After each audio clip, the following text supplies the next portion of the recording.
Our class is taking a field trip. We're visiting a construction zone. Mr. Moore greets us. He is the boss here. He is going to show us how construction workers build a new building. He says we have to stay outside the fence. All new workers only in a construction zone.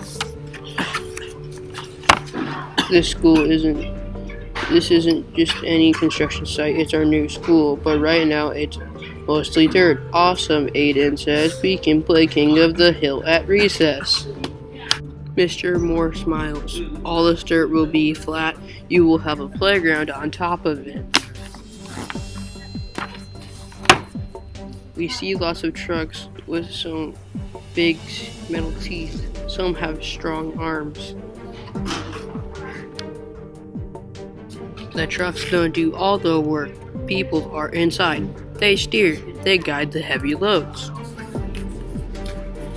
Mr. Moore used to be a carpenter. He helped build things with wood. Later, he was the lead carpenter. Now he is leader of all the workers.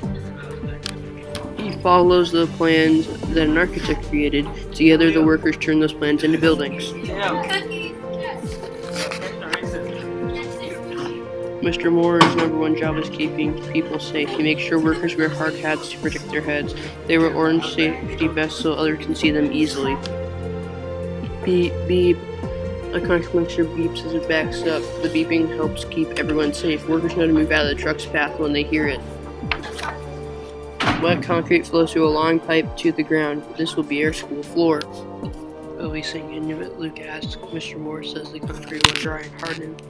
Then the carpets and rugs will go on top of it. Some workers work high above the ground. Masons build the walls with bricks. Someone runs wires or electricity through the walls. Crunch. A few bricks break. They will be recycled. So will our metal, wood, cardboard, and concrete. Our school is a green school, Mr. Moore says. You may ask. Apple green or forest green, not the color green, he says. Green means it's earth friendly. He unrolls our school drawing. Solar panels on the roof will take in energy from the sun. This energy will power our computers, lights, and more.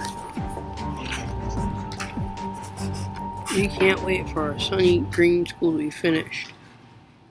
Because Mr. Moore lends a hand to build our new school, we give him a hand.